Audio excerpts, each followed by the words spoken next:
Welcome, beloved WeAwake meditation community, and great to have you guys back. Or if it's your first time, thank you for joining us. This is just something we do because we think it's a good thing to do. And when we use these technologies, they really take us into powerful brainwave states, and they make meditation even more powerful. So even if you're a beginner, you should feel the power of this. And there's also the power of meditating together is really extraordinary. I mean, they've done research on this, but more with traditional meditation. When meditation groups would come together, they'd find that if they had a really experienced meditator, that it would bring everybody up into or down into a deeper brainwave state. That's probably why cults get started. But anyway, hopefully it's a good thing. And so this stuff works across the world. Okay, it's not limited by time or space. And so when you do it, it's really weird. It's like it's all one. We're all there. It doesn't have to gallop across the planet to the Philippines or Australia or New Zealand or someplace like that. So it's right there in the ever-present now. So we're going to do a track from a collection called NeuroFlow, and this is track number 4, and it is called Create. And why create, you might ask? Well, it's gamma. Okay, and gamma, most of the tracks that we do go from beta, alpha, theta, delta, epsilon. It's just progressively gets lower and lower, like big, powerful, slow waves on the ocean. But gamma is really interesting. It's really a high frequency. And when they first started noticing it, they were doing brainwave scans of Tibetan monks when they were doing certain compassion-related practices.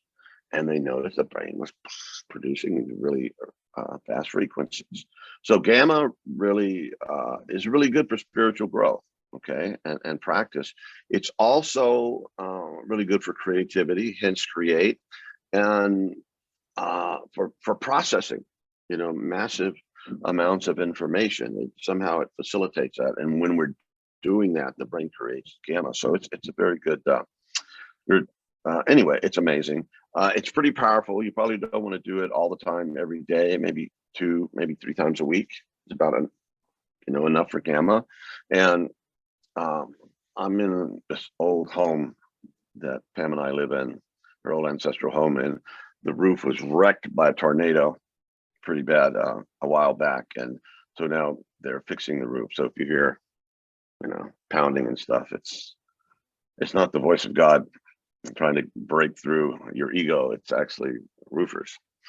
So so without further ado, and I will put myself on mute so you don't hear the bang bang while we're meditating together. And this is 20 minutes long, and we'll see you on the other side.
Well, welcome back, everyone, and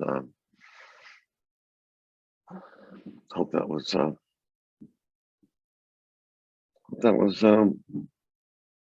a helpful experience. Okay, and little by little, you know, uh, little by little, we get there, and that's what we do.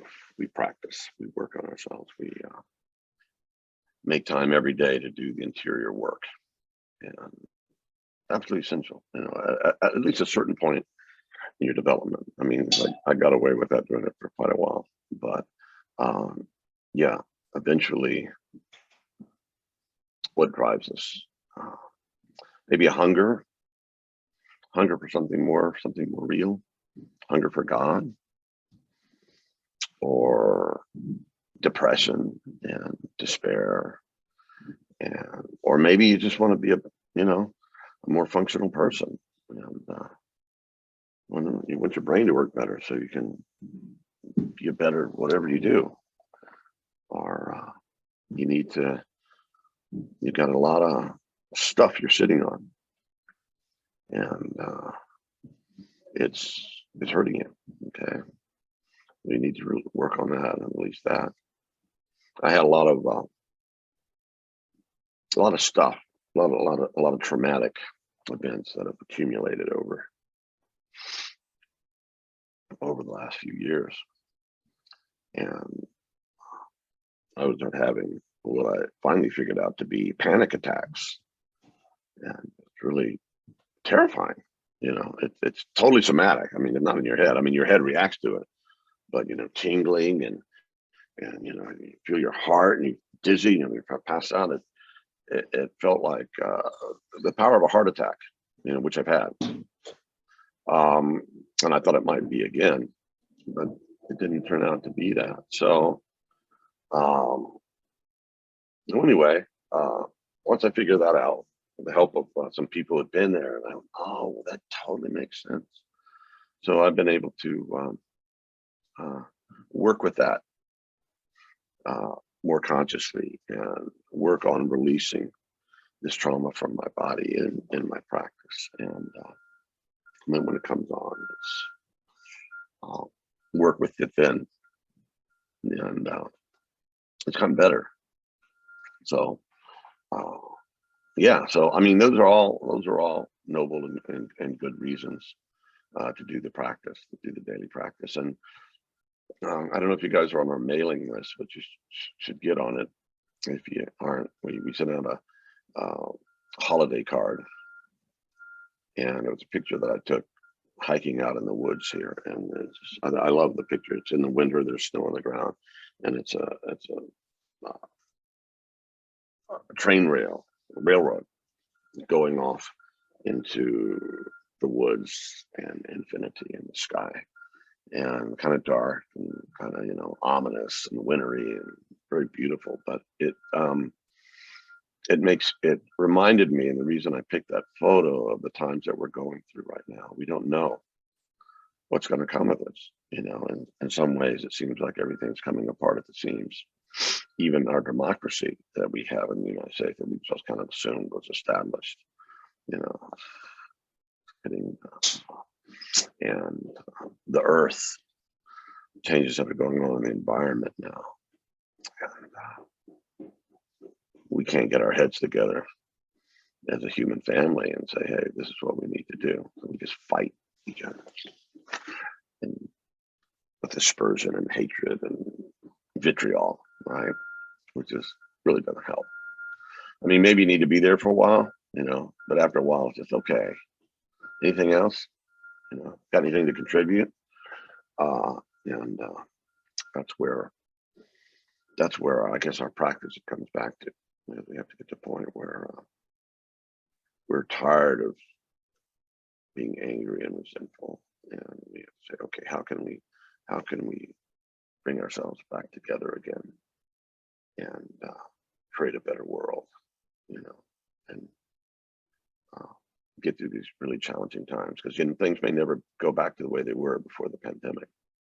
This may not happen. I mean, I thought it would be over by now, and I'd be traveling and visiting my loved ones and all that. Not yet. So, and maybe it'll always be this way or be different. So what do? We have to really be grounded in our own souls and our own deepest selves, our own higher power. And that grounding and that ongoing relationship takes a bunch of things. I think it takes a lot of work, a lot of practice. Also takes a lot of grace, but just stick with it so that we can, as one of my favorite quotes from John Lennon, he said, we can either be part of the problem or part of the solution. Here at WeAwake, we're trying to, in our little bit, to create tools and maybe suggest how to use them in order to get us on the fast track of evolution, so we can rise up to the challenges that are facing us. And if we are doing our best and we're coming from that place where we know we're on the path that we were born to walk, it kind of helps a lot to deal with these times and the not knowing, and I forget his name, but I did a workshop with this mystic, spiritual guy, really brilliant, Oxford educated Brit guy. I'll try to get the name later. And he said, why everything was screwed up, A, B, C, D, E, F, G, and the last one was, but God has an agenda, so maybe the universe has an agenda for us, and that, it's not all going to fall apart.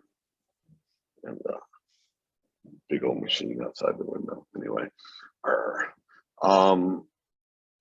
But that's my deepest hope, and it's also an intuition.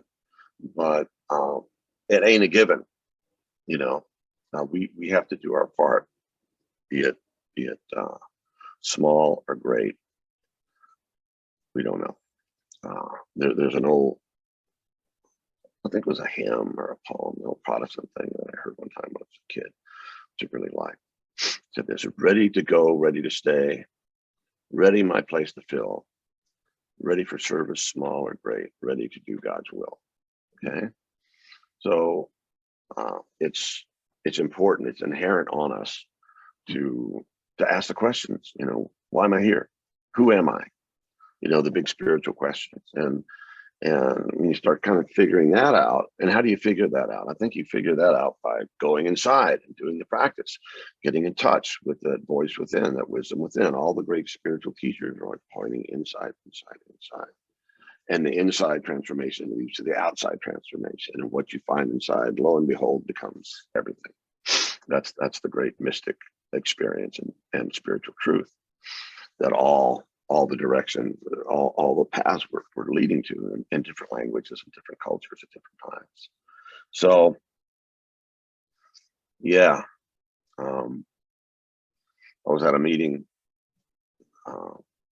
last night called the Post-Progressive Alliance, and it's an integral approach to try to figure out how to get beyond the tribalism and the great divisions, and something that goes beyond that. It's a big task, but it's the only thing I can figure out to be a part of. And we're introducing ourselves, and I talked about the vision quest that we did. I did a lot of nature-based prayer fasting in the mountains and the deserts myself, and took a lot of people out there, hundreds over the years probably. And a couple of years ago, we decided, well, when the pandemic, so what can I do? It's something I really have this burden to do, this desire. And we figured out we were going to do online vision quest, and meet people where they were. So we did it. We did twice. I think each time we had 100 people. And it was really amazing. The results were extraordinary. We learned about life the first time, but people loved it in the second time, and people found it very useful. And what basically the to boil it down, what happened is we get into these altered states brought on by, in this case, it's brain entrainment technology, and you can do it through prayer and fasting, and traditional meditation. It takes a lot longer. But when you get into that space, that clear, open space, and you start asking the Great Spirit, what am I here to do? What do you want me to do? Shockingly, you get an answer. Sometimes we just don't ask the right questions. And it can just come, uh-oh, there it is. Or it can come in dreams. It can come through somebody else's mouth. It can come from a book you're reading. I don't know. There's many ways. It's all God. And God speaks in, the universe speaks in an infinite number of ways. But it's there. So, yeah. So in this time, let's go deep and do the work. And it's okay being scared. It's okay being angry, not knowing, but just hold that in your practice. And if you hold it and you just, okay, thank you, teacher, it will do its work. Okay. And emotions are really bad leaders, but they're really good teachers if we stay with them. Okay. So anyway, love you guys. Thank you for being here once again, and happy holy days, whatever your tradition is or not, doesn't matter. We love you, and we're all here together working on our stuff. So anyway, thanks. God bless.